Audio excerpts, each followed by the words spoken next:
haven't been to the channel before, welcome. We are here and we are kind of combining two of some of my favorite things. A holy hour, which is a great time of just something. Obviously, sometimes it's done in front of the Eucharist and prayer, but sometimes it's done over a drink with a friend, and also a happy hour where we have a drink with a friend. Celebrate good times and good conversations. Today's drink is brought to you by Lint. It's water. So we are I just joined had today. some black coffee, so we're There, good. We're on the same there you page. go. I know, right? That's what I actually just thought to myself. Like, you know what? I'm gonna like film the intro video and everything. It's gonna be me making a cocktail. We're gonna have a drink, and my wife's like, Lent's starting soon. I'm like, dang. Okay, we'll wait until after Lent for that. So that's awesome. But to introduce my guest here, this is Cameron Riker. Riker, am I saying that right? That's 100% right. Awesome. Yes, I, that's I correct. assume so, but you never know. My last name's Bunderberg, and when I say it, people are like, "What is that?" But if you see it spelled out, it's like, "Oh, that's super easy." But well, Okay. welcome to the show. Thanks for joining us. Absolutely. Thank you for having me. I've been looking forward to this. I think it's going to be a good time. Yeah, absolutely. How's the Lent going, and how's everything with the family? Lent is good. We have still a under 1 year old, and Oh so yeah, we're getting lots of bonus penance. no, I know, I don't know if he's teething or what, but it's been a rough month, rough right? couple weeks at least for him sleeping. So lots Yeah, of sanctification happening over here. yeah. It is that time. I feel like people say that like your vocation is what helps you get to heaven, and it's a Hmm. way to get to heaven. And I feel like it's like a way to sacrifice, and that's how you get to. It's like I don't know that saying always was like, oh yeah, I'm so looking forward to marriage because marrying Lindsay and having kids, that's gonna be my path to heaven. But it's like I didn't think about like, well, it's your path to heaven because you're gonna go through all these trials and it's gonna be tough. And it's been it's been weird. I remember when we had our first and we had a little like our under one age, we had our very first. It was just I was like, Lent's coming up. Do I need to sacrifice any? I don't know if I need to fast from anything. I feel like I'm fasting from sleep already. Yep. Yeah, it was great, but That's that's so awesome. true. I've been doing a little easier Lent than I usually do this year. Mhm. I've done Yeah, Exodus 90. I've done some pretty crazy things in the past. This year, I took it down a notch because I'm just not sleeping very well, yeah, and I want to make sure that my penance isn't everyone else's penance. yeah, I still want to yeah, be absolutely. enjoyable to be around and charitable and patient. So that's the Yeah. strategy I've taken. Yeah. Yeah, yeah. I work at a university parish, and I've seen that with like you see some of the students want to like give up this and this and this, and I'm going to add this and this and this, and you're like, are you like you need to make sure what you're doing is going to be realistic. I was a personal trainer for a long time. We talked SMART goals, like specific. Let's see if I can still do this. Specific, measurable, attainable, realistic, and timely. And I was like, that is so good for Lent too. Like we don't want to just completely become like give up everything and add everything to where you just become a monster for everybody else. You're not being Yeah. fruitful for your community. Yeah, that's so true. Yeah. Yeah, and I think it's good you have to find that balance. You don't want to do too soft on yourself and you don't Yeah. even really notice it's Lent. And then you also Mhm. don't want to get to a point where you are just so insufferably hungry that you are a tyrant Yeah. or something like that. So yeah, it's Yeah. really just a matter of prudence and finding that line. Absolutely. Yeah. Yeah. And I found that with Lent, in the last few years, like so growing up, I always had like a TV. There was a TV in every single room, like the living room, the kitchen, like all of our bedrooms. Like we had a family room had a TV in it, like every single room. And so TV became such a big part of our lives. And I became Catholic 6 years ago, so I'm still a baby Catholic. I was saying for anyone watching, I was saying right before we recorded, I said I'm kind of like George Janko says all the time. I'm a baby Christian. I'm still learning. I'm like I feel like that's me too. Like baby Catholic, still learning. But I was grew up with a TV in every single room, and it became such a big part of my life. Like when me and my now wife were first dating, we would walk into the apartment to like even just grab food real fast, and we'd be there for like 45 minutes. But I'd get there and I'd grab the remote, turn on the TV, and then walk into the kitchen to make food. And she was like, what are you doing?" And I was like, this is a problem. So that was the easy one. I was like, I need to give this up for Lent, like early on. And then later it was like social media. I found myself I was scrolling on social media, really easy. Have you found like times in your life where it's Lent like that? Like I know exactly what I need to give up, versus like now I'm like I don't really know what that is. Like I don't know what's controlling my life the most. So I actually focus more on adding to make everything a little bit more.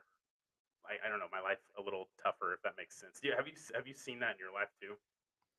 Yeah, so the principal thing that you need to fast from in Lent is always sin. And so it's important to figure out what is your predominant vice. That's what it's Hmm. called by the theologians. Your predominant vice is basically the weakest link in your chain.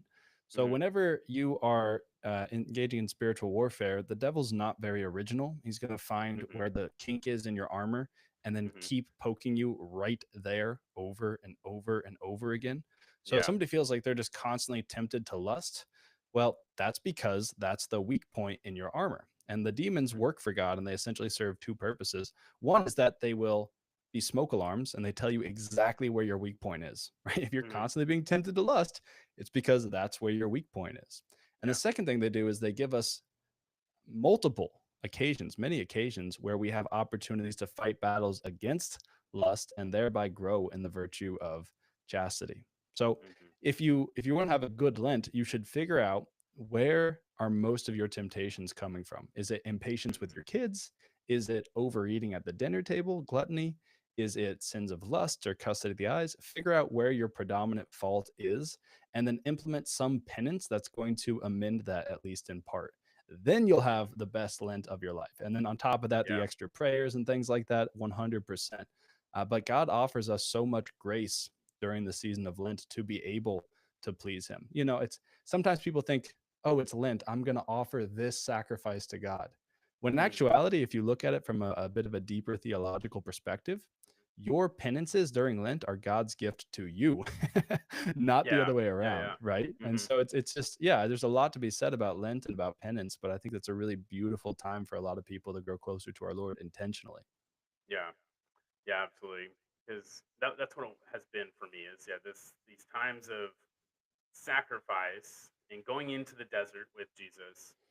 And I feel like you kind of feel like you can if you're in those times like me, like I was addicted to TV and like for those first like 3 days, maybe up to a week where you kind of feel like a crack addict and you're like, oh my gosh, like I need to watch TV. Sunday better come. I can let up on my fast.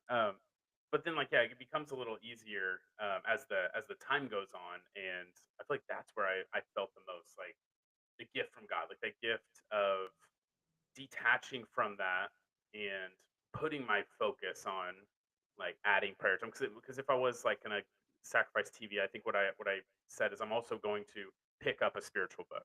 And so when I wanted to watch TV, I would try to pick up that spiritual book, even if I was going to read like 3 pages of it, and that would just kind of refocus my eyes like back to where Yeah. they were supposed to focus. And I found that I by the end of that Lent, I felt the most. I don't know, like refreshed, even though we kind of just went through a season of sacrifice. I felt like by the end of it, that sacrifice I was giving was less of a sacrifice now. Like I didn't feel like the need to like, oh, thank goodness Lent's over. Like let's kick the TV back on now. Yeah, it was Yeah. interesting. But Yeah, that's one of the beautiful things about virtue ethics. If you have an understanding of how virtue ethics, Aristotle, St. Thomas, how all that works, is that after you've acquired a virtue, it's hmm. good and pleasurable to Hmm. enact that virtue.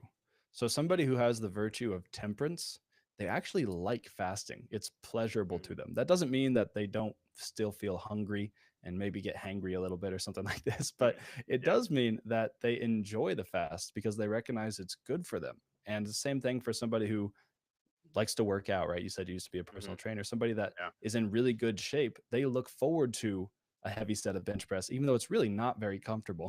Hmm. There's a Yeah. lot of stress and strain being put on your body, but that's one of the indications that you've acquired the virtue. So, what the devil's going to Hmm. do is just make you focus on all the little pleasures you have to give up because he knows once you've developed the virtue, then naturally, easily, joyfully, you're going to do all those virtuous acts that follow. Yeah.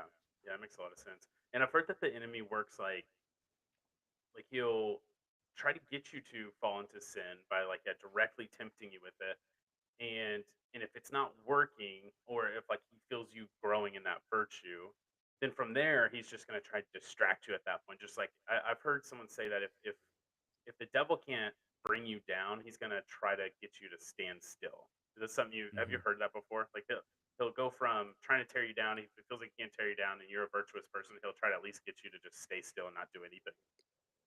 Yeah, to an extent. I mean, that's totally true. I think this is one of the reasons it's important to have a good understanding of the interplay between faith and works. Hmm. Sometimes Catholics will get this idea that you have to earn your way to heaven, and that's Hmm. really not the way that the church's understanding of faith and works is Hmm. expressed in her own teachings. Not at all. The way that Yeah. it works, if you look at the Council of Trent's decree on justification, and this is really important for our Protestant brothers and sisters to understand, is that grace is a totally free gift from God. You don't earn that, not at Yeah. all. The Catholic Church baptizes babies who have done nothing good. Yeah.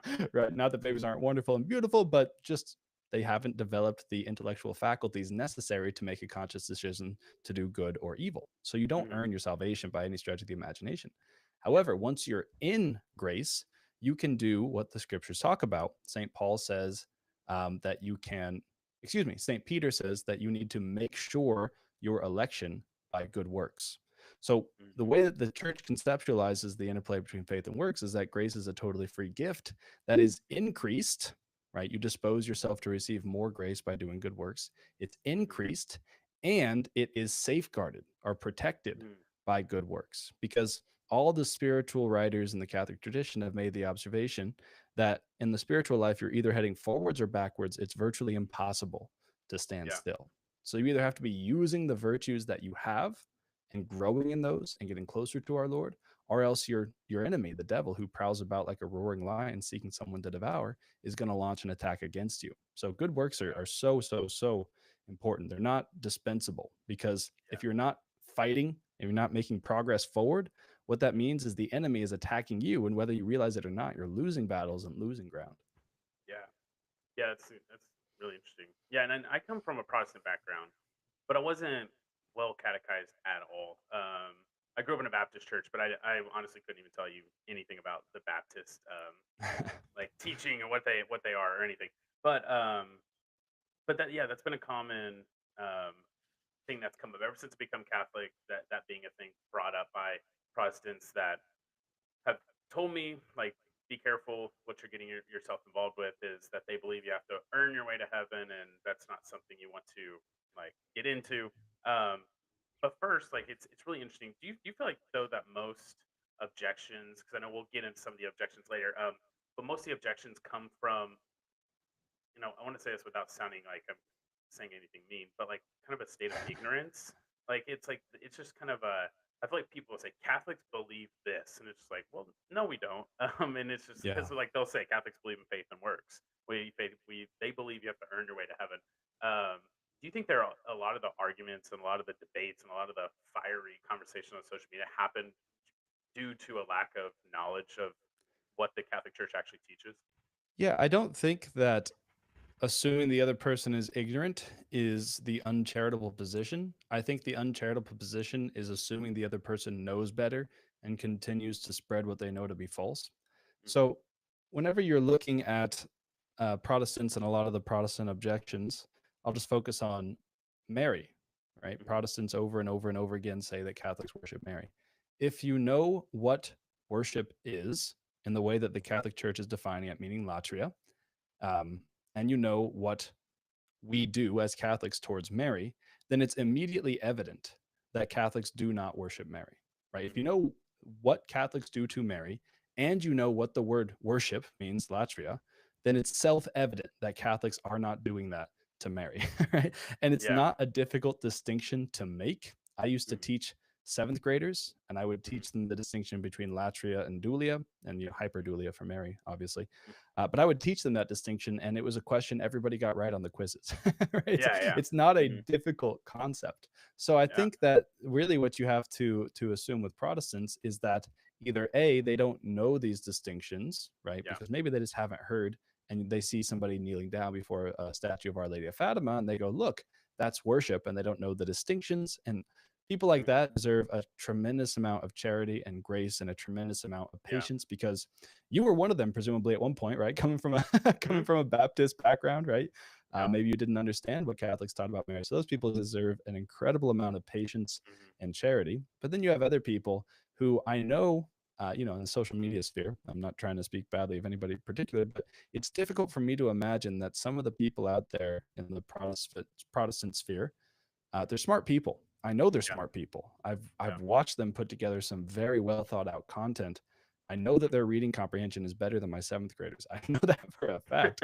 But you Yeah. see some even well educated Protestants who just say that Mary is worshipped by Catholics. And that's Hmm. demonstrably false. If you know what the terms mean, it's obvious that that's not the case. So Yeah. I think it's actually the more charitable position to assume Hmm. ignorance might not be the right word. Nescience would probably be a better word. Ignorance implies that you're choosing not to know something to a certain degree. Nescience just means that you don't know, right? But Yeah. that's the approach I always try to take whenever I'm interacting with Protestants or anything like that. Is I always assume the best, and the best in this case is that they don't know any better, right? Yeah. Forgive them, Father; they know not what they do, kind of vibe. Yeah. Yeah, exactly. And I'll speak bad on someone. I myself, like I said, I came into the Catholic Church, and I actually thought to myself, did I come in without enough objections? Like, should I have had objections? I just kind of sat in OCA, knew nothing about anything. I came from the so I grew up in a Baptist church, but at ninth grade, my parents were like, "You guys can decide if you want to go to church. This is your own choice. You guys can decide if you want to go to a different church." And all my cross country high school track friends, they're like, "We're going to this church. It's a non-denominational church. It's great." And so we started going there, and it was very much just like Jesus Christ came and died on the cross for your sins, so you are saved. And that was it. Like that was the gospel message. So I kind of that's the only sort of thing I used to believe. Didn't really necessarily like hold it so firm that I would like argue with a Catholic or anything, or really any other denomination. But I that's what I believe, but I never sought anything else out. So when I sat in an OCA class, I had no knowledge of anything. I didn't ever read a Bible or anything, but I was so blessed with such a great catechist that walked through everything to the point where I was like, yeah, that makes a lot of sense. And I would obviously ask questions. I was one of the ones that asked a lot of questions in OCAA. But sometimes the only thing I will say is I came in thinking the only bad thing I thought was this is so scripted. Everything's so scripted in mass that it's the only thing I don't like about it is it's in a very uh, impersonal religion, and that's what I thought. That's what I thought. The more I got into it, though, and then became Catholic, and then we started getting into adoration, and so I mean, it was through the OCA process of realizing, no, this is like extremely personal. Like this is Mm. a beautiful thing, and there's a great reason why things are scripted in mass. But I was definitely one of those guys that was kind of like out of ignorance, just saying like this is also scripted. If you're scripting everything and everyone's just reading everything off a piece of paper or off out of a book, that's super impersonal. There's nothing personal behind that. Yeah, well, I mean, all of that is I totally see where those objections come from, but at the same time, you can't get much more personal than eating somebody. Exactly. Yeah. Yeah. Exactly. Right, so I suppose that would be my response. Yeah. Well, and then learning of like why it's scripted in mass and where why we're saying this or why the priest is saying this and why we're responding this way, where it's at in the Bible or where it's referencing into the Bible, and that's where everything started come. I was like, oh, okay, like this is all making sense now. Like this is great. Then when we really start getting into the faith and getting into like the young adult group, start going to adoration and started realizing the beauty of confession, and all of a sudden I was like, this I can't believe I ever thought this was in person. Like this is like one of the most personal faiths like I've ever been a part of. Like they really care about like the true like your true like your soul and your like I don't know just everything. I don't know. It was just a beautiful uh, conversion into the Catholic faith. But I came with no objections. So sometimes I've always been curious. So when I'm a convert, people are like, you should talk to this person because he's not Catholic, but he's kind of considering it, but he has a lot of questions. And I'm like, oh, I don't know if I'm the right person to. I will talk to you for sure. I don't know if I'm the right person for that though. So I've been like still So learning a lot. what made you decide to become Catholic if you didn't have any objections? A lot of people who I talk to who are converts, I've talked to Mhm. lots of them, but many of them say, well, I wanted to prove the Catholic Church wrong, or I wanted to Mhm. understand the church's position on Mary so that I could shoot it down. And then I figured out that, wow, the apostles and the church fathers all thought the same things that the Catholic Church teaches today. Mhm. And so I converted, right? If you didn't have any of those objections that you were able to shoot down for yourself, what was it that kind of drew you into the faith? Yeah, I think the biggest thing was Eucharist. Like getting into Mm. that. Um, the teaching of it, like, because that was something for me. Like, I mean, I've been involved in Life Church, and where the Eucharist, you can get the Eucharist at any time, every day if you want to. It's on a little side table in the back, and a little lamp, and it's a little grape juice and a cracker that you pull back. It's like a little lunchable. Um, and so I come from a place where it's like it's truly a symbol, and it's really not even that important of a symbol. It's like it'll go to the back of the church. So I never really like thought much of it.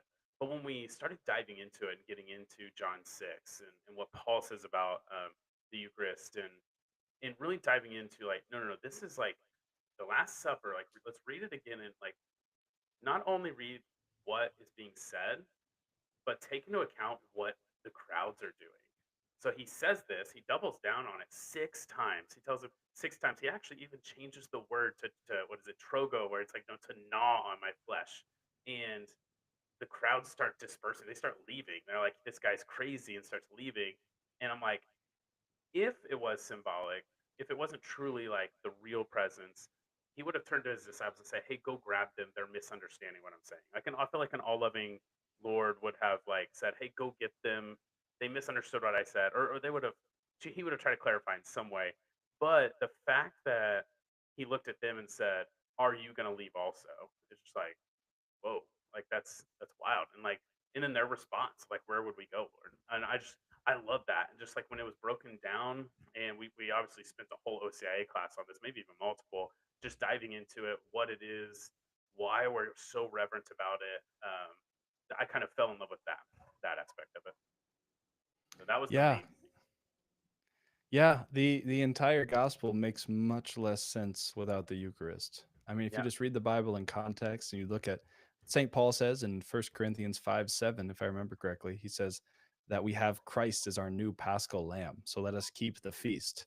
And if you Yeah. know anything about the Old Testament, you know that the Paschal lamb was the most important sacrifice of the Jewish calendar every year, other Mhm. than arguably the high priest entering in with blood once a year.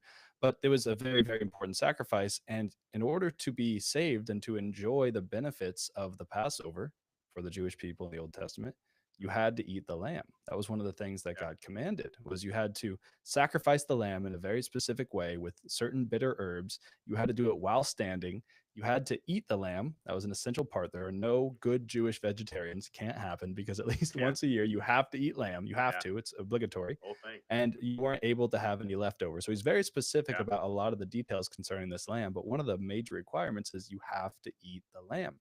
And St. Paul says, Christ is our new Paschal lamb. Let us keep the feast. Hmm. Yeah.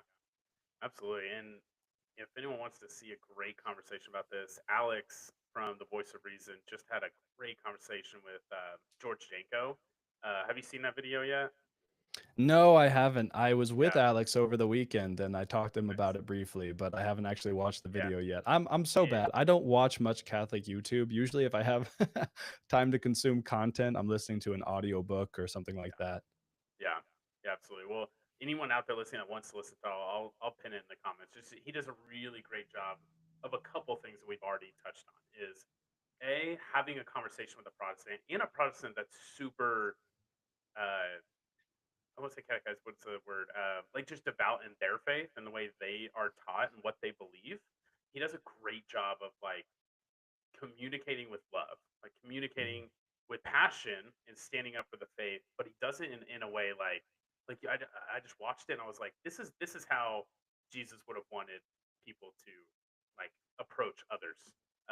Does it with love, and what it does is it makes George Janko, who kind of really dumped on Catholicism in the Christian Avengers movie, it makes him love on Alex back. And they like talked about how like he could see this conversation going on for the next 10 years and they coming on each other's shows and continuing the conversation. I was like, man, that's what you want. Like that's such a great representation. They both found common ground on things they believe.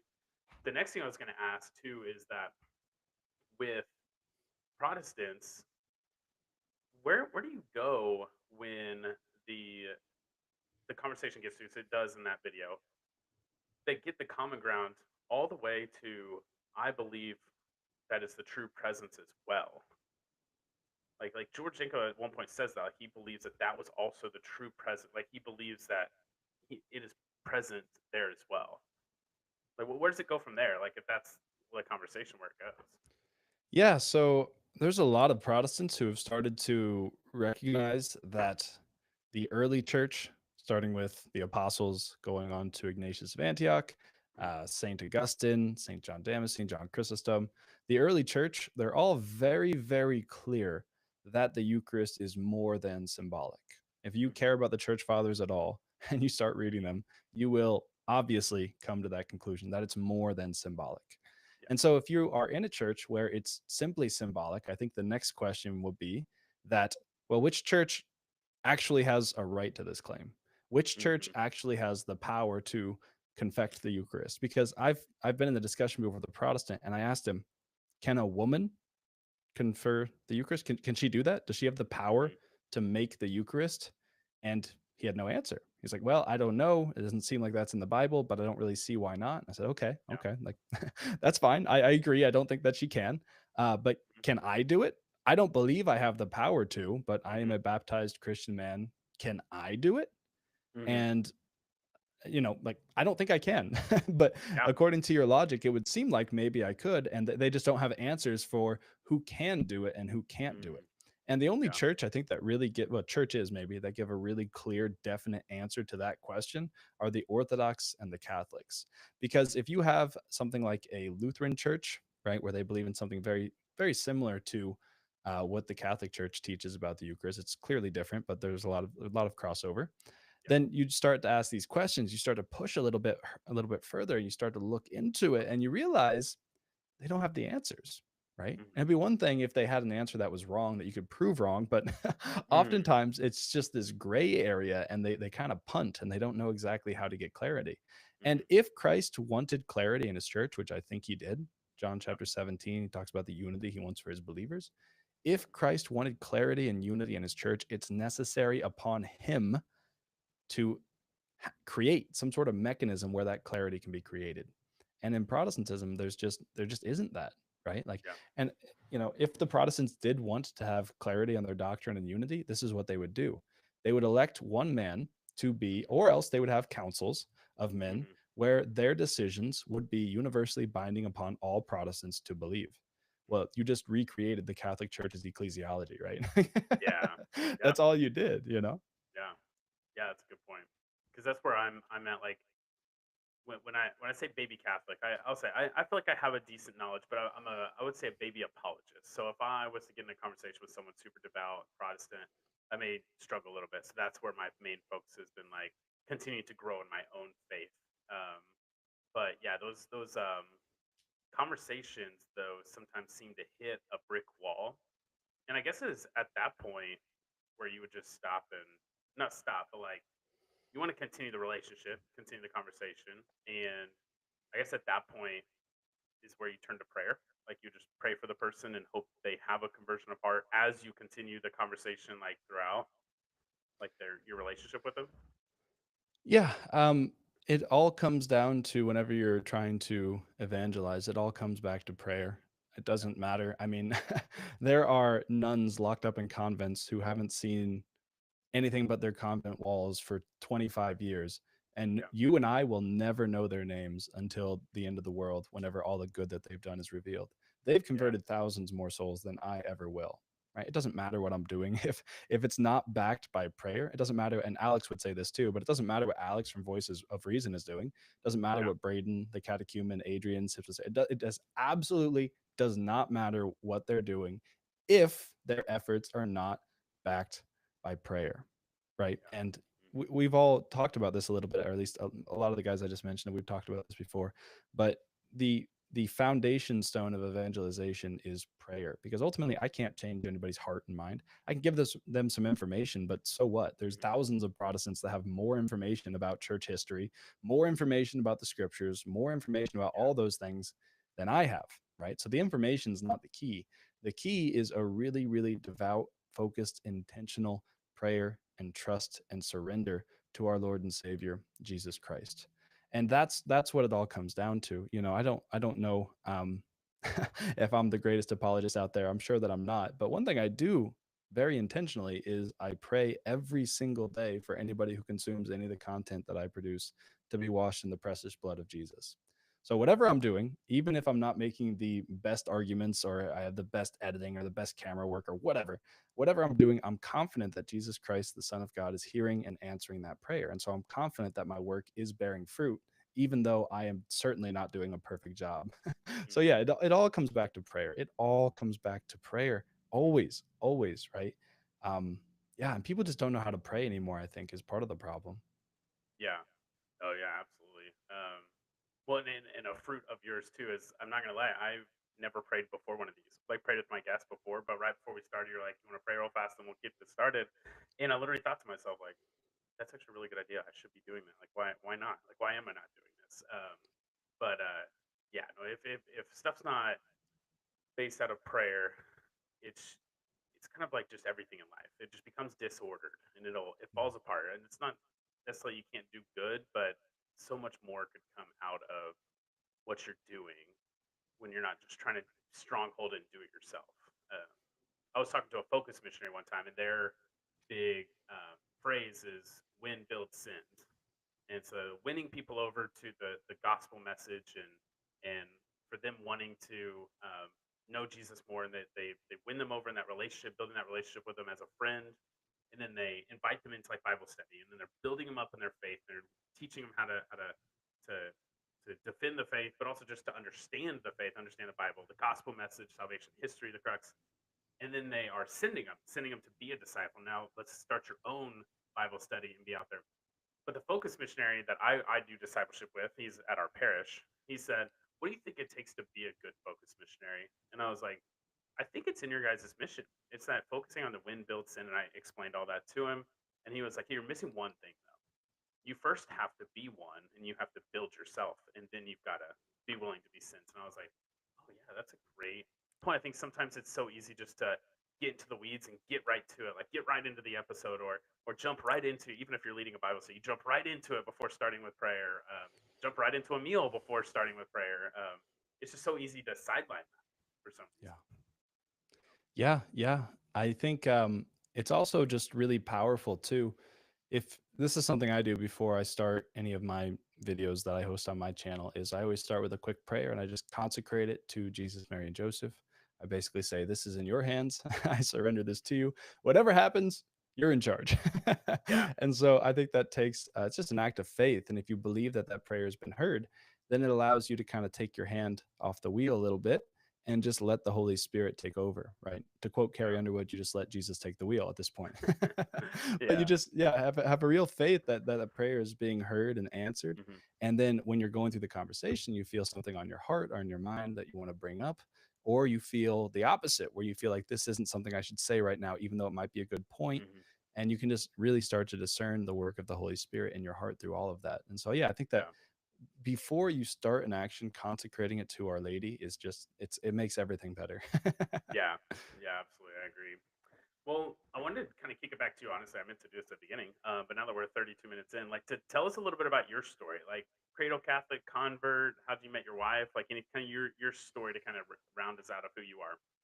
Yeah, so I grew up in a Catholic household and was going to mass every Sunday. I don't think I ever really embraced the faith as my own until much later in college. For the first few years of college and later in high school, I was going to mass on Sundays, but really that was about it. My faith wasn't changing the way that I behaved really to any noticeable capacity at all. And whenever I was in college, I started to date this Protestant woman who was a Southern Baptist, actually. And her father was a Protestant minister. She helped out with the music on Sundays, all these things. They're just wonderful people, very, very charitable and kind and hospitable to me. But as we were dating, it quickly became apparent that Catholics and Baptists don't think the same about many things. Mm-hmm. And so through studying that, more so to win arguments than anything else, which I was a fairly new convert, just getting in my faith. I had plenty of zeal, but not very much understanding and patience. So Mm-hmm. I had zeal, but it was not informed. And I was going through and learning all these things and trying to share them with the woman that I was dating. And it wasn't until kind of afterwards that all the truth that I had data dumped into myself kind of started to sink into my heart. And that's whenever I decided that I was going to try to enter into seminary. Obviously, she and I had broken up at this point. Mm-hmm. So through studying apologetics because of this girl I was dating, I fell radically in love with Jesus Christ and decided that I wanted to go into seminary. So that's what I did. I was there for a short time, discerned out, got a master's degree in theology, and then came to Arizona where I met my beautiful wife. And she and I dated for 6 weeks, got engaged, and best decision I've ever made. Hmm. She's been just wonderful by my side throughout all of this. The YouTube journey has been a little crazy. The family life has been a little crazy, but she's my ride or die. She's That's she's awesome. awesome. She's fantastic. So we got 2 kids now, and yeah, God willing, many more in the future. Yeah. Well, that's awesome. And then the YouTube stuff, did you like kind of know you wanted to do that, start it up, or I know a lot of people are like, no, I kind of started making videos and then it just kind of took off on me. Like, what was the story behind that? Yeah, so I was teaching Catholic theology at a Catholic high school, and Mhm. we were doing okay, but my wife was a stay-at-home. She was expecting, and we had a 1.5-year-old running around, and our 1.5-year-old was a handful as a baby. She was about all we could handle. I think she was Mhm. highly magnesium deficient. Mm. This week, right? This past 5 days, she slept through Mhm. the night, all the way through the night. That's the first time in her life that that's ever really happened. And Oh, wow. she's 2.5, right? So it's been a busy 2.5 years. It's been really tough, not Yeah. much sleep. I think hopefully we got that figured out now. Yeah. Dear Lord, please let things settle down a little bit. It's Yeah. been a hectic 2.5 years. But with the YouTube channel, I was teaching and we're just looking at, our home life was really tough because Celine was terrorizing my wife. Celine's my 2-year-old, and she's wonderful now, very sweet, but it was tough. My wife was very pregnant at this point. There's lots of things adding up on the home front. Then, additionally, if I wanted to continue teaching, well, you're looking at a pretty hard salary cap, and it's enough to get by, but it's not like we'll ever be able to start to save any money, get ahead, Yeah. redo the Yeah. backyard, all these other things. I would have to pick up a summer job anyway, which I was fine doing, but I just wanted to explore my options as much as possible. And so Mhm. I tried to figure out a way that I could use the talents and the gifts that God has given me, and I could leverage that in a way that was going to be hopefully someday a little bit more financially viable for our Yeah. family, and something that ultimately would give us the flexibility and the freedom to travel, to do all the things that we want to do. And so I was making YouTube videos for a little bit, and I had one just kind of take off, and I got monetized very quickly. And so I'm thinking, okay, maybe I can do this. Maybe this will work. I don't know. And then what happened was I crashed my car. So I Oh. was driving to school in August, about a year and a half ago, I suppose, coming up on 2 years. Mhm. And the car in front of me, the car in front of they're all just a long line of cars slammed on their brakes.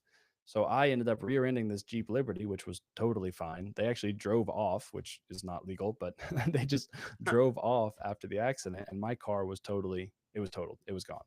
So I'm in the car and I'm looking around, and my laptop flew forward onto the ground. I'm just making sure I'm not about to get rear-ended. And the first thing I say is, "Blessed be God." I just feel like God gave me a real grace at that moment to know that Mhm. this was part of the plan. This is what we were doing. And so I said, "Blessed be God."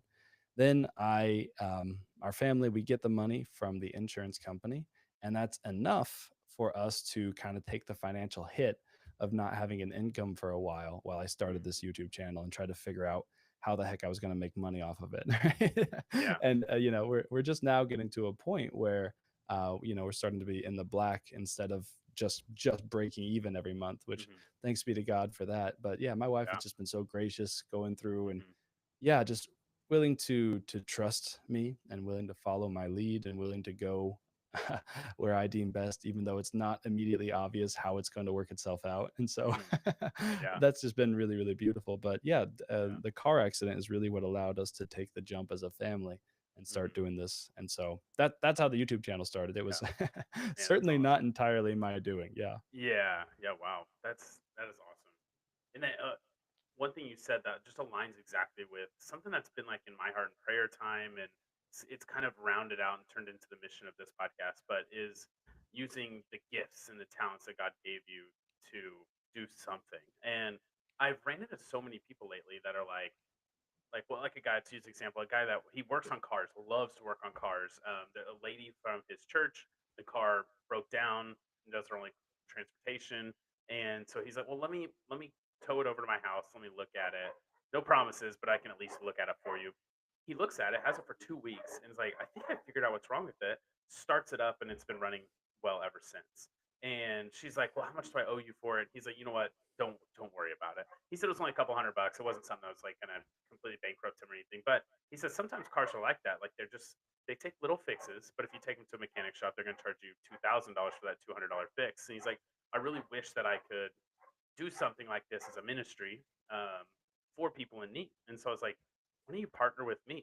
I was like, what if we did that? What if that was our mission? As this, we I feel like that's the kind of the talents and the gifts that God gave me as well. Is just kind of talking with people and conversing. I genuinely care about people and what they like, their lives and their experience. I love to hear conversion stories and stuff. And I was like, man, the YouTube channel just kind of falls right in that. I think it'd be great.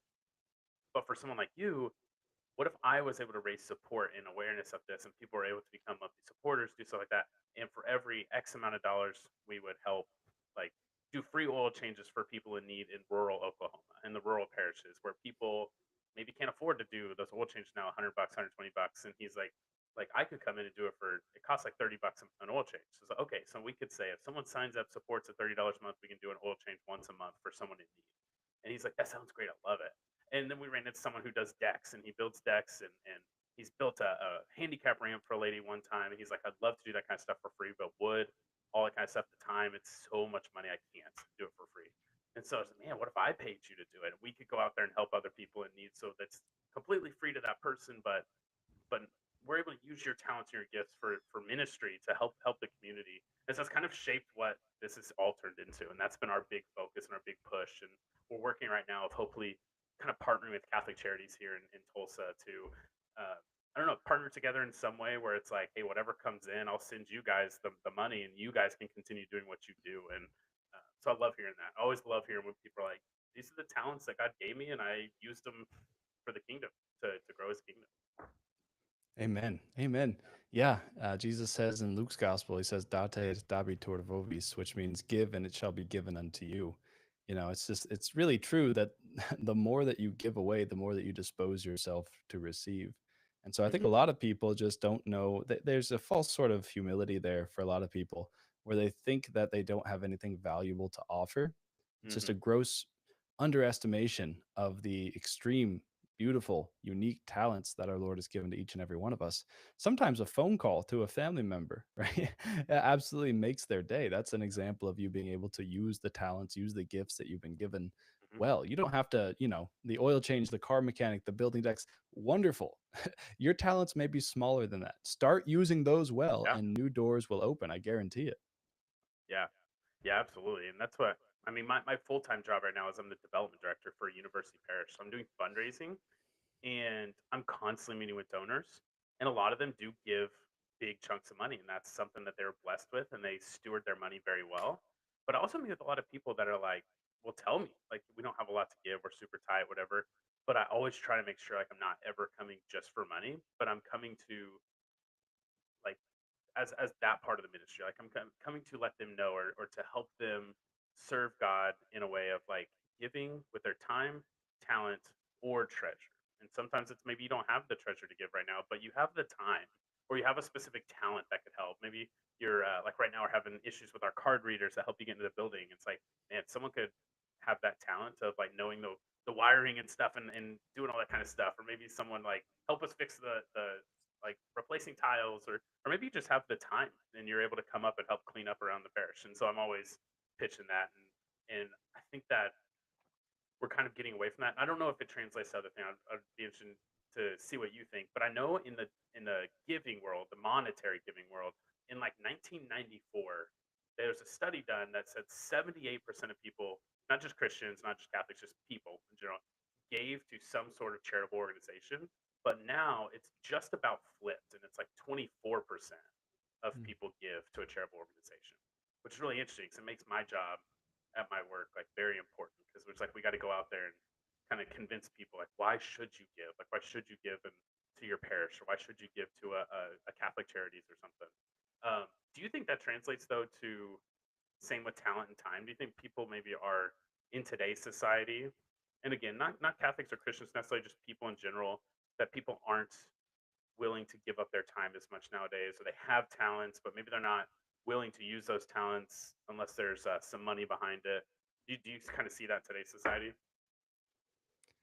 Yeah, I think that's probably the case. I think that we live in a very hyper individualized society, and so the common good and the community good have been denigrated, belittled. They're just not what they used to be. Even Hmm. just having strong community relationships is something that's kind of pushed by the wayside. Most people have no idea who their neighbors are anymore, right? Most people Yeah, live in an apartment building, or lots of people do, and they don't even know who's living in the door next to them. And yeah, that's just kind of the way that it is, and that's kind of what our society has been bred for in a certain sense, with technology, with the hmm, ability to talk to anyone in the world at any time. Well, you don't really need to talk to your neighbor anymore because you can talk to somebody who you know better and like better just by yeah, clicking a few buttons on your cell phone. So I think that's yeah. probably the case. I do think that that's probably going to change here in the next 20, 15 years, though, because we're starting to see a renewed emphasis on community and in-person interactions. It's just a pendulum, I think. Things Hmm. get over here, everything's hyper digitalized, hyper individualistic, and then we'll swing back to the other side and end up with people having beautiful, wonderful communities and being able to do all these things in person that Hmm. nobody wants to do online anymore. So I think that's probably the way that it goes, just back and forth over and over again. Yeah, yeah. And I guess that would be kind of maybe a way of. And my wife's always talking about history repeats itself, and just maybe like there's a technology boom and there's stuff like great advances and things, but maybe it's actually causing people to want more human engagement. Like Yeah. I'm thinking that like that's how I get sometimes. Like when I used to be addicted to TV and like I can get really bad at just watching social media, scrolling on social media, and a lot of times when I get into a doom scrolling mode, I can find myself wanting to put it down and wanting to like text my friends like, "Who's doing something? Like, is anybody doing something right now? Like, let's go out, like, do something." Yeah. Yeah, I think every time that there's an abundance created, there's a scarcity that's accidentally created. So right now it's so easy to have well-written, polished, AI generated everything. Mm, And so what yeah, people are starting to crave more and more is that real authentic human interaction. That's one of yeah, the reasons I think that you can't actually have a mass that's celebrated online. You need to yeah, go to the mass to fulfill your Sunday obligation. And I think that's part of the church's wisdom, making sure that people have those real human interactions at least once a week. Hopefully much more, but at least once a week on yeah, Sundays. yeah, yeah. And if you haven't seen the impact of COVID on people and how it really affected our social cues and our social communication and stuff, just go visit your local college parish or college or whatever you're gonna go. Just go see some of the college students now because those are the people that were like the freshmen right now would have been freshmen in high school when COVID hit.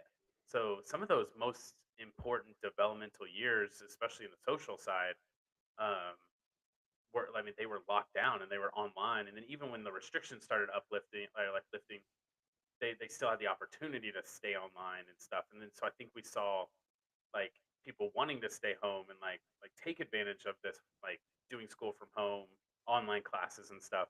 But now I mean our priest over here at TU, he like specifically does dinners at the rectory where he lives and invites students, and his sole purpose is to teach them how to date because there's so many of them that have kind of lost the social cues or they never learned it because they were it was COVID during those times. Yeah, yeah, those social cues are tough to pick up on if you kind of miss them young. Mhm. It's not irremediable, but it's certainly difficult. So that's cool that Yeah. he's doing that. Yeah, Yeah, it's really yeah, cool. it's so cool. I It's kind love of the funny. fact that a priest is like, "I'm gonna teach them how to date," and I'm like, "Yeah, Padre, let's go." Super cool, but well, that's awesome. Well, I know something that I've been wanting to get into a little bit, especially knowing your background. Obviously, I've been like watching your videos for a while. Is just some of the objections that Protestants may have against Catholics, or maybe even just misconceptions against Catholics. I know we've touched on a few of them already, but I kind of want to ask you, like, what is some of the most common ones you've come across? Yeah, Mary. Mary is the biggest one over and over and over again. And I Mhm. think that it's because the devil knows that as soon as somebody turns to Mary, they're beyond his clutches. And so he's doing everything that he can to stir up as much of an emotional reaction towards Mary Yeah. as is humanly possible. And it's interesting because you can have really nice good conversations with people in the comments or Protestants in person. And Sola Scriptura, or I don't know what's another one, Sola Fide, right? The faith Yeah. alone. But bringing up Mary, it just inherently brings a little bit of an edge to the conversation.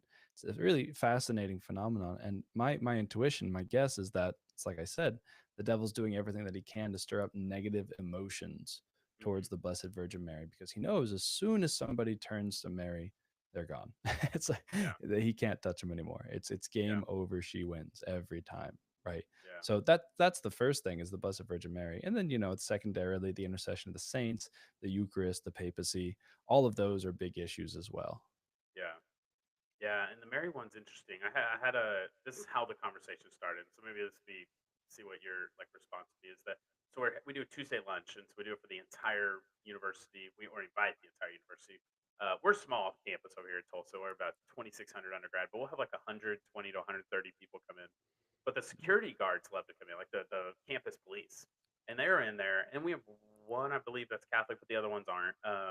But they're Christian, and they one of them said, which it, but Catholics believe like what was the it was the Assumption of Mary, like what is that, like what do you guys believe about Mary being like assumed into heaven? And he asked that question, and again, baby apologist, baby Catholic, and the Marian like doctrines and stuff, or the teachings on Mary and stuff is something that I'm really working on now. But when he said that, I was like, that, like, I don't know how to answer that honestly. He wasn't directed towards me, so I was kind of a little bit not as put on the spot. But what would you respond to that, or what is the kind of the? So no, that itself is a big objection. Is just Mary being assumed into heaven, and there being like no biblical support for that, or whatever. Like, what would have been a good response for that?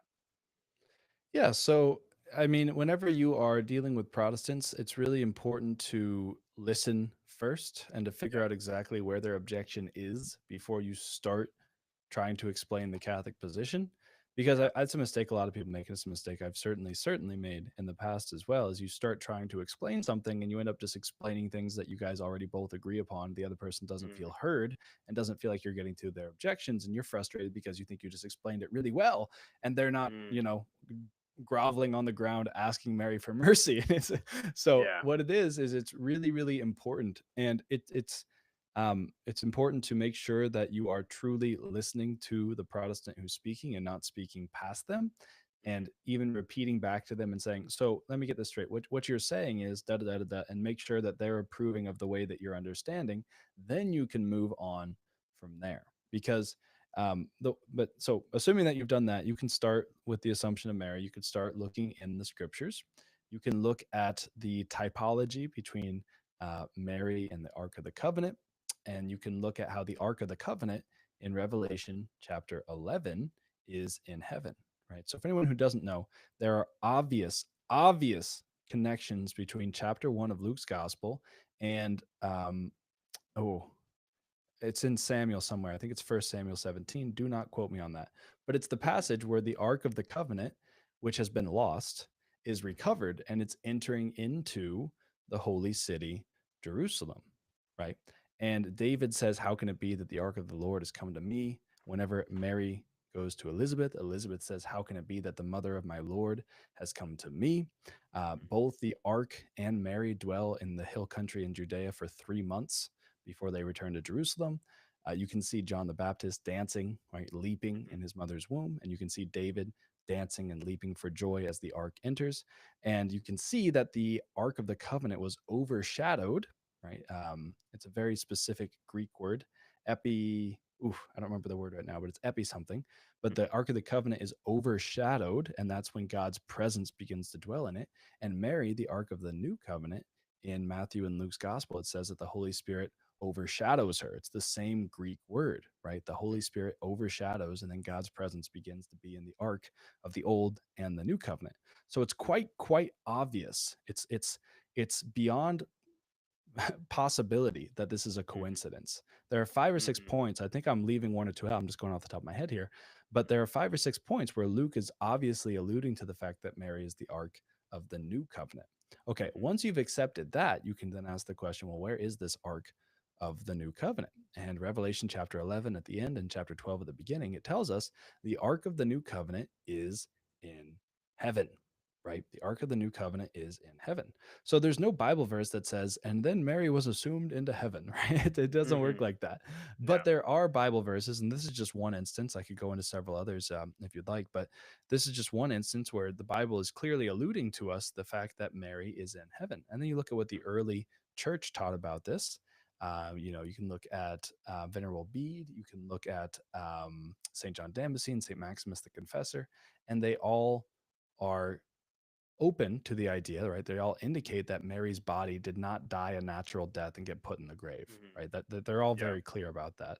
So while there are tombs for the Blessed Virgin Mary, there are no relics for the Blessed Virgin Mary. So you can go and you can see the place of Mary's tomb, which indicates that she did die just like her son, which is the oldest tradition that she did indeed suffer death. Her soul was separated from her body, but you won't find any relics of the Blessed Virgin Mary, and you won't find any stories of relics of the Blessed Virgin Mary. If anybody knows anything about the early church, Hmm. the bones of the saints more precious than gold, right? Yeah. The reason that Rome is considered the first and most important see in the early church is because the bones of Peter are there and because the Hmm. bones of Paul are there, right? The bones Yeah. of these saints are I mean, more valuable than kingdoms, than mountains of gold to these early Christians. They really, really venerate the bodies of the saints.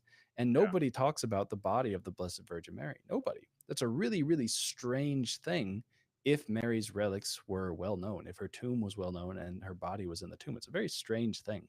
So you Yeah. start explaining from the scriptures and you explain how not everything needs to be voiced explicitly in order to be taught by the scriptures. Obviously, the Trinity, right?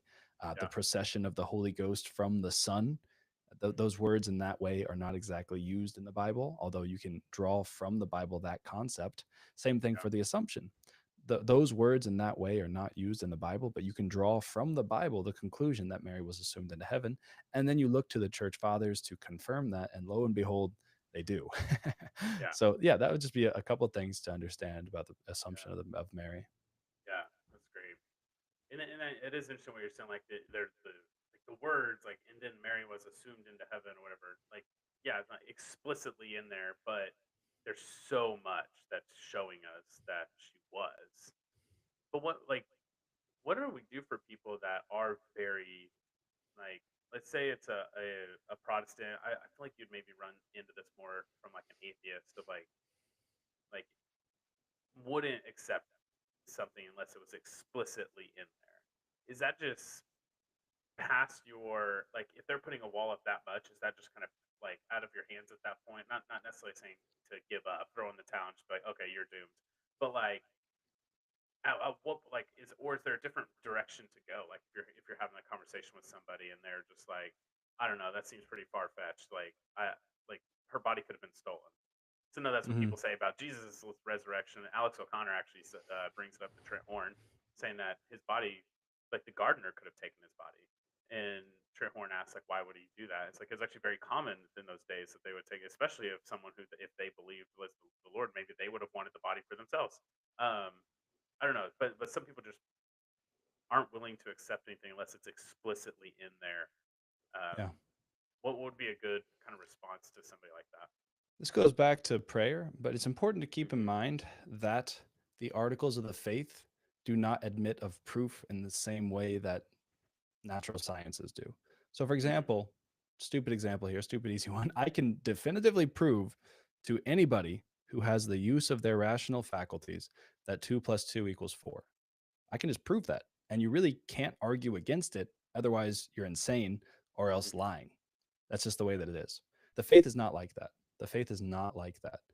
What has to happen in order for somebody to believe that the faith is true, and St. Augustine and St. Thomas make this very clear, and they Hmm. write about it very beautifully. But to sum up their entire thought on this, St. Augustine says, men can do many things against their will, but they cannot believe against their will.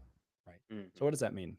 It means that I can show you the reasonability of the Catholic faith, of the Hmm. resurrection or the assumption of Mary. I can show you the reasonability. I can show you the evidence. I can show you the miracles that validate the claims that I am making. I can show you all of that, and I can walk you through step by step by step. But men will not believe unless they want to believe. Men can Hmm. do many things against their will, but no man believes against his will. So, in Yeah. order for you to choose to believe, right, this is why faith is a virtue in a different way than just knowledge of mathematics would be a virtue. Your faith is something that you have to actively choose. It is truly faith. The articles of the faith, I believe in God the Father Almighty, et cetera, et cetera, et cetera. All these things are not things that you can prove by human reason alone. They're things that you can only prove once you've accepted the authority of God to reveal these things. So whenever you're dealing with somebody that's just got a brick wall up and they just won't, that's where you really need to turn to prayer and really Yeah. need to try to make your life an authentic witness of what Christianity ought to look like. Which means what? If they're being difficult, you remain patient and Yeah. charitable. If they're interrupting you and not letting you get your point out, you do not return the favor, right? All Yeah. these simple things where you have to let your life be a beautiful testimony of the faith so they have an opportunity to have their hearts be moved, right? Because no Yeah. man believes against their will. Yeah. Yeah. Absolutely. And that's another thing, Mitch, like to bring it back up again, but the George Danko and Alex Voice of Reason, I wouldn't say debate because Alex said he would never debate him, but he would have a conversation with him. But the conversation is both of them did such a great job. Let's give it kudos to both sides. Just that of mutual respect, like of saying like let me like I think Alex at one point is like, hey, let me finish this thought and then I want to hear like what you have to say. And they both do such a good job of like communicating and doing well. And a lot of this too, these questions are kind of coming from me playing devil's advocate because I know another thing I had read is that and it didn't necessarily prove the assumption, but as far as like Mary and her role and how beloved she is and blessed she is using some of the like the miracles that we've seen through her. Our Lady of Guadalupe being a great one.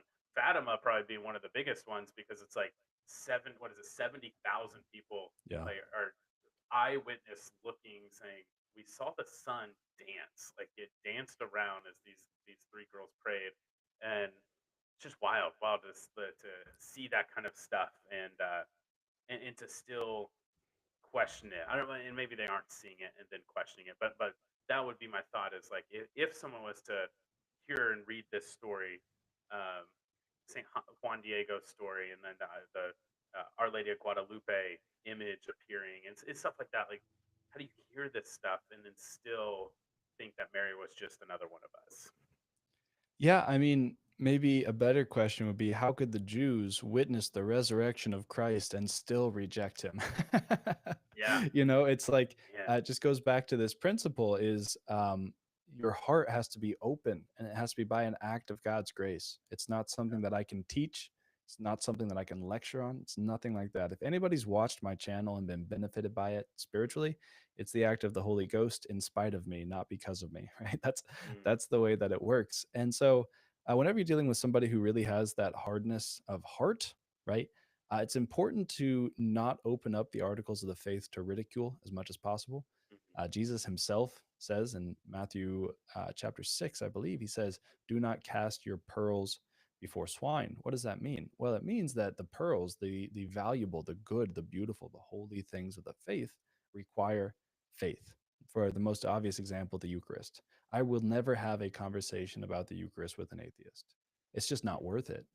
It's Yeah, just if you don't accept premise A, premise B, premise C, premise D, right? If you don't accept all these things that are preambles to the faith, even, then you're yeah, never going to accept the highest article of our Catholic faith. So if they want to yeah, talk about that, I would back the conversation up. I'd be like, hold on, wait a second. So you don't believe in God, right? I'd back it up to where the common ground is, and then try to mhm, work from there. Trying to yeah, defend the atheist trying to defend the Eucharist to an atheist is a fruitless endeavor. Even if you do yeah, everything perfectly, it doesn't matter. Do not cast your pearls before swine.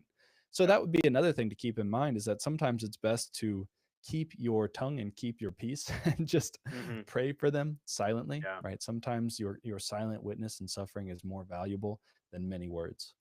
Yeah, yeah, absolutely. And I would say that one of the biggest things I ever heard, or the best things I've ever heard about evangelization is that it's built out of relationship, and as soon as you lose that, you lose everything. You lose that Yeah. whole credibility, they're not going to trust you at all, and that you should genuinely befriend this person.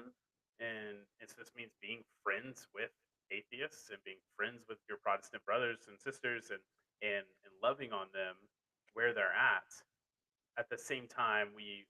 It's kind of like with atheists, we go and we live with them, or live yeah, in the world, but not of the world, and like of their world. And just as Jesus ate with prostitutes and tax collectors and sinners, but it all starts with the relationship. And then the second part of it, and I think this was actually Carlo in the episode we did together, but he was saying that, and then also remember 99.999% of the time you are not going to convert them that day. And so this will be an ongoing conversation, and it should be Mhm. left off just like George Danko and Alex left off. Like, they did not convert either way. They just like, this was great. This was an awesome conversation. So glad. I'm so excited to continue this and continue to have this relationship and learn and grow together. And I think as soon as we lose that, people start building up those walls. Because as soon as you get attacking, as soon as you start demeaning people, calling names, telling people they're going to hell, even though we have no power to say that, that's when everyone starts building up those walls, and that you've lost all the respect. You don't have that relationship, and nothing's going to happen. No good's going to come out of this now. Yeah, it's really important to be right and not be proud about the fact that you're right. I think Mm, Scott Hahn said this once, but he said God resists the proud, especially when they're right. yeah. And so it's really important that if you do have the correct faith and you really believe that you have that, that you are gifted with a tremendous burden. You now must Hmm. present that faith well in a way that Yeah. doesn't turn people away from the faith, that doesn't turn them off, or your vices are now what they think Christianity is. And it's a Yeah. tremendous burden. It's something that nobody does perfectly in this life, but it's just something to be aware that that is there. And whenever you have these conversations with people, you need to be as humble and as respectful and as charitable as Hmm. possible, right? Because at the Yeah. end of the day, winning souls is different than winning arguments. Yeah. Yeah. Absolutely. And I think we came to or Carlo had thrown out there's a difference in his world, especially as an apologist, is like of winning an argument for your glory, or winning your argument for, or not your glory, for your sake, or winning the argument for their sake. And so Right. there's such a, you can always kind of tell too, in the way people approach someone and the way they talk and the way they present themselves, is like, this person's arguing solely to look good, to win the conversation, to like put the person down, like, you're wrong, I'm right, this is why. When it comes to evangelization, like, you see that in politics obviously all the time, but when it comes to evangelization, it's got to be the opposite of you coming down to them, meeting them where they're at. So I want to walk with you, and I've heard the Socratic approach, I think is what they call it, what is such a beautiful thing to remember. Is, and you mentioned it a few times, just that asking questions is, finding out what they believe. Because the more we, or the less we know about what they believe, the more we're going to possibly go down a path where they might be like, yeah, yeah, I agree with everything you're saying there, but that's not what I'm saying. I'm saying this, and you've kind of either wasted your breath, you maybe losing credibility, because they're like thinking you're not listening to me, like you're listening to respond, or you're not truly listening to what I believe. And it also reminded me of what Bishop Condola, our bishop here in Tulsa, he said at this engaged encounter weekend we were presenting at. And he said, if you guys want to avoid arguing, or to go into arguments better, you want to avoid the inference ladder.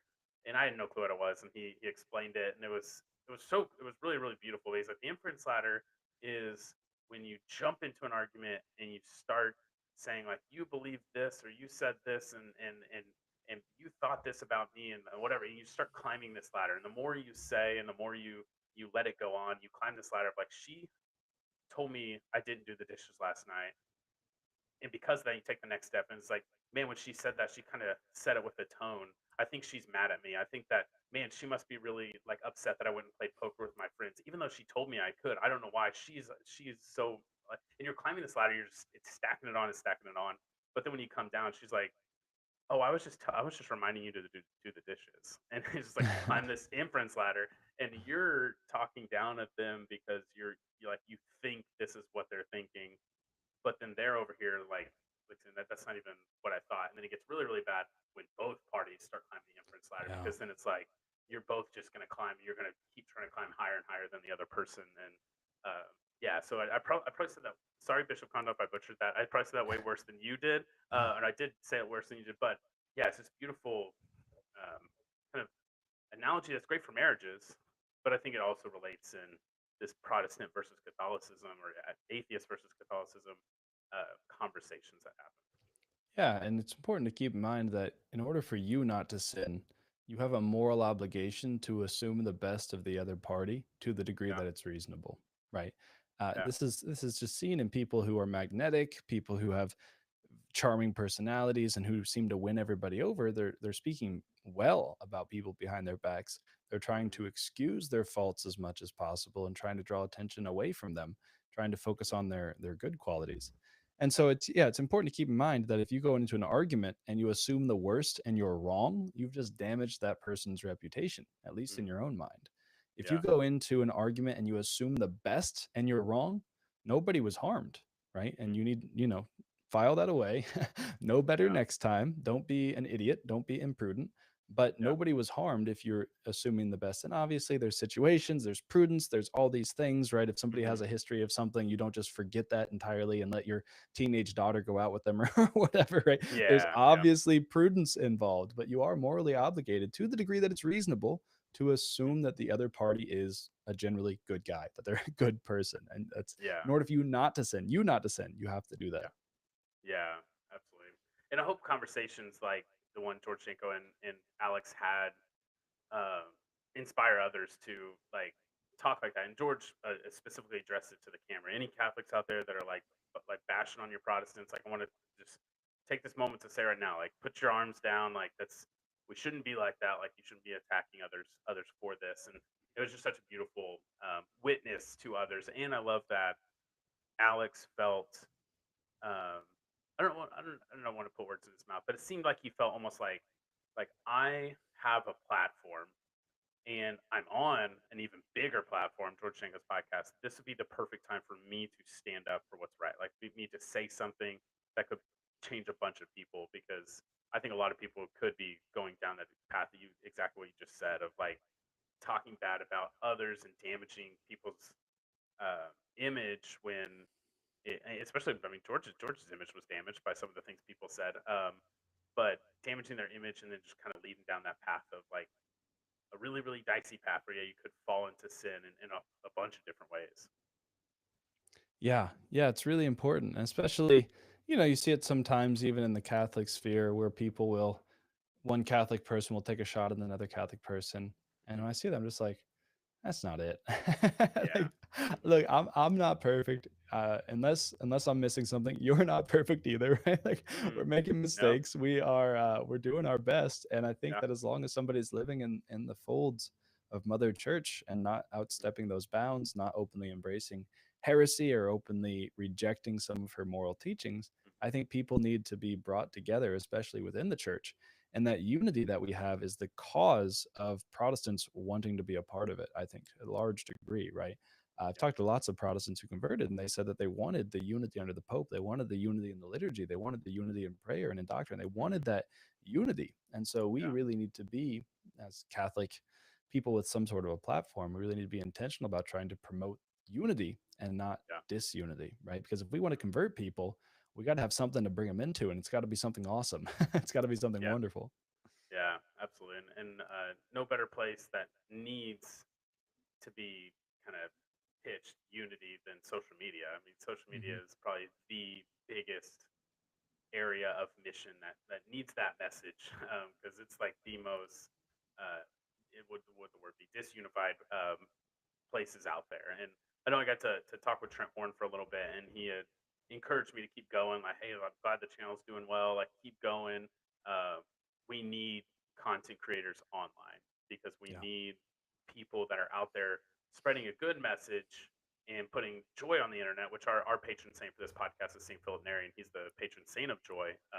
Actually wanted to experience God's joy and invited that in the and this fireball comes down from heaven, and his heart was enlarged so much that it broke ribs, and he had this deformity, and it was like this crazy experience. And he actually told God to take it away because he couldn't take how much joy he was feeling. So it's just super cool to have this patron saint and have this message of like we want to spread joy on this thing. Like that's why people if we ever do a reaction video, like I did some reaction videos to some Alex O'Connor stuff. Atheist, big platform. I love the way his mind thinks. I think it's a beautiful. Some of the things he thinks, some of the ways. Obviously, we disagree on a lot, but you'll never find a video on here where I'm just like, all right, guys, it's time to talk about this. Like, this is we're gonna bash this person today because that's just not. It's not gonna be fruitful for anybody.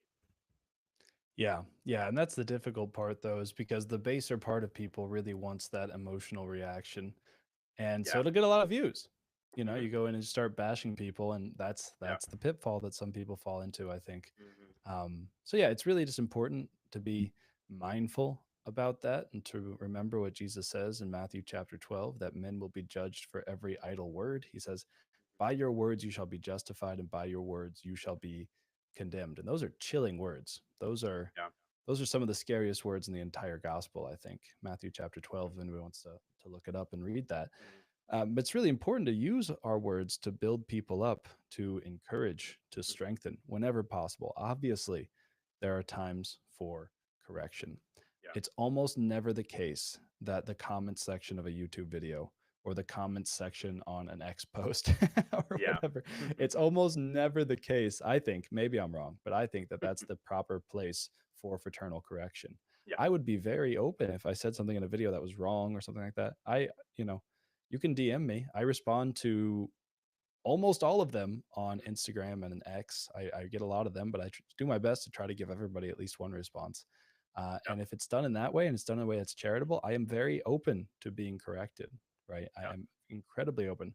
Or if a friend who I've met in person says, hey, man, I think you went too far here, or actually this was incorrect, you should go back. I'm very, very, I've done it before where I've made posts and I've said, hey, I made this mistake. I am sorry. I'll try to do better in the future. Like I'm not stubborn at all when it comes Yeah. to that. But Hmm. whenever people come out and they want to publicly get you or something like Yeah. that, Hmm. it's just I'm automatically, I'm a human being, right? Automatically my defenses are put up and you're just creating an us versus them mentality Yeah. rather than in humility saying, brother, I think you made a mistake here. Let's try to deal with this privately and then moving Hmm. forward. So yeah, and that's the same for friend groups, right? We're talking about social media now. It's the same Yeah. for friend groups. It's the same for families. Try to handle things individually. Try to preserve that person's reputation as much as you can before you Hmm. make it into a public matter. I think that's just good advice for anyone. Yeah. Yeah. Absolutely. Well, we're going a little bit over on time, so sorry to take much of your time. I wanted to just to close it out, just give you a chance. Like, where can people find like more of your videos and stuff, and check you out? Yeah, if you want to see more of my videos, you can check out my YouTube channel. It's just my name, Cameron Riker. And That's we'll put what it in it the is. description as well. Yeah, I do apologetics. I do some dating video. I do basically anything that would interest young Catholic men. That's Mhm. Yeah. that's kind of what Nice. my channel is and what it's Hmm. for. So you can check me out there. Before all else, though, I just ask everyone who's watching maybe to just say a quick prayer for me after this video. I'd really appreciate that. I think that's going to be the most fruitful thing anybody can do for me. Yeah. Yeah. Absolutely. I think what Saint Jose Maria Escrivas, prayer is the foundation of the spiritual edifice. I think that's the phrase. I'll quote the actual quote in the description if that's wrong. But yeah, no, I say the same thing all the time. It's like I I want people to support the channel. You guys can join our Patreon. You can join it for free. We do a bunch of gospel reflection stuff like that. But I tell people all the time, I was like, you know what? The best thing you can do is just pray for the channel. Like, pray for the channel, pray for me as a person. That like I always steward it well. But that's the number one thing that you can do.